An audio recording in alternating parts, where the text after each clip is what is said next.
Because if I was right 11 years ago that they had 25 to 30 years left, today they would have 14 to 19. In America, we have 5. 1900 in America, we had 600 communities that had 2 or more newspapers. Today we have 5. Instead of counting down the 2 newspaper towns, we're counting up the no newspaper towns. San Francisco Chronicles lost 1/4 of its circulation in the last 12 months. In the UK, Australia, newspapers probably have 8 to 10 years. My best guess in Argentina is 11 or 12. So all of these media survive. They survive as smaller players in a digital era. The exception is television. Now, we should all create a new term to replace television, because to most people, television means the set in the home on a schedule. And all television means now is audio and video to most teenagers. And Hulu and YouTube are as much television as CNN or MTV or Globo in Brazil or the BBC in the UK. But our work shows fairly definitively, and I don't use words like definitively very often, that people will watch television on a small screen in their pocket or purse. Not just 2-minute movie trailers or sports clips, but 30, 60, 90-minute shows. Sometimes we'll watch those shows straight through if we're stuck at the airport waiting for a flight. Sometimes we'll watch them in 8 or 10 parts. Keep in mind that at the same time as we're putting these little screens in our pockets and purses, we're putting bigger and better screens in our homes than we've ever had before. The gap between the home and the theater has never been so narrow. The time gap has never been so short. And we will save our favorite content for the big screen. I gave a talk at the Cannes Lions last year, and there was a Canadian in the audience, and he raised his hand and said, "I'm a Canadian, and I'm a big hockey fan." Pretty redundant if you think about it. And he said, "Why would I ever watch a hockey game on a mobile phone?" And the answer is, if you love hockey, you won't. You'll seek out the biggest and best screen you can find, unless you can't get to the big screen. And it's more important to see it sooner rather than later. Nobody's going to watch their favorite content for the first time on a mobile phone. Nobody's going to watch Avatar for the first time on a mobile phone. They may watch it for the second or third time on a mobile phone. And as they do, something very simple but powerful happens. Television escapes from the home. Television couldn't grow until now, because for most of us throughout our lives, it has already dominated our at-home awake time. Most of us turn the set on the moment we enter the home, leave it on till we go to sleep. Some of us go to sleep with it on. Some of us leave it on when we're not at home so that people think we are at home. Television couldn't grow if it only lived in the home. And television never really lived outside the home until now. The exception's the hospital. If you're sick, that's your home. The bar, for some people, that's their home. But now we're going to be watching television at the airport, waiting for a flight, on the airplane itself, in the back seat of our cars, hopefully not the front seat while we're driving. And as we do, television's becoming our constant companion. Who's our constant companion now? If you're stuck at the airport waiting for a flight, most of us don't pull out books, newspapers, or magazines. We pull out our mobile phones and start calling people. It's only after someone answers do we figure out whether we really have anything we want to say to them. My mother figured this out a long time ago. Whenever I call my mother, she says, "What, you're stuck somewhere? You have nothing better to do than to call me?" And she's right, but she also figured out, hey, it means we get to talk more often. but television's going to be our companion. In 1975, we spent 16 hours a week in front of a screen. Last year, it was up to 36 hours. The difference was 1975, it was one screen in the home on a schedule. Now it's 3, or depending on how you count them, 4 screens. But more importantly, we think those 36 hours will be over 50 hours in the next 3 to 5 years.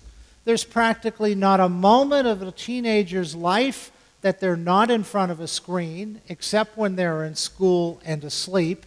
And I'm not so sure that they're not in front of a screen when they're in school. They certainly are during lunch and recess, and I think more of them than we'd like to admit are during class. And we know that 80% of teenagers sleep within arm's length of a mobile phone. If you ask them, why do you sleep next to your mobile phone, the answer they'll give you is, it's my alarm clock. And we learned, and that's true, we learned 9 years ago teenagers weren't wearing watches.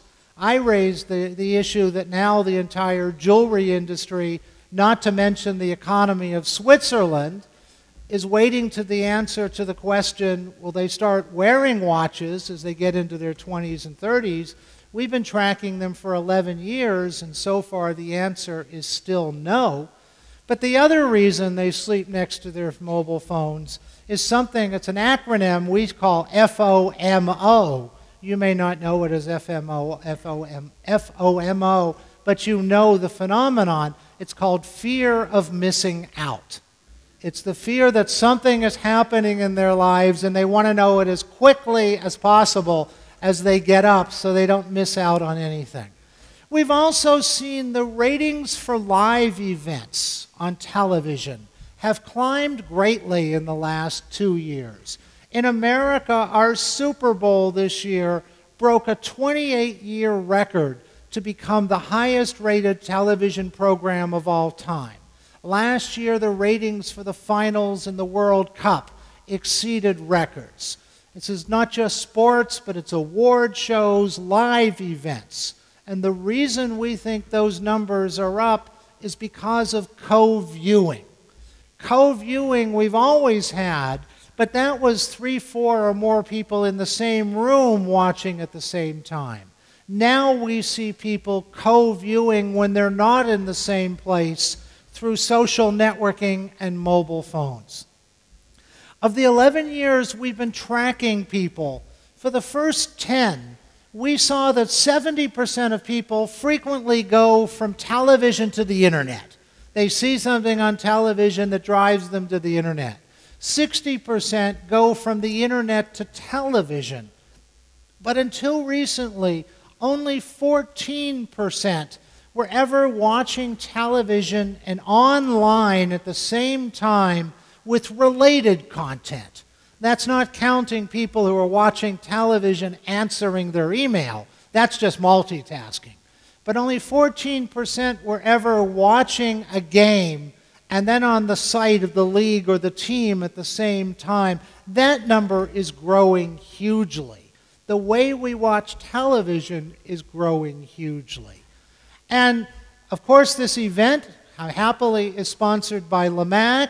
As we look at pay television, first of all, we see the U.S. already has 90% of our population gets its television through cable or satellite.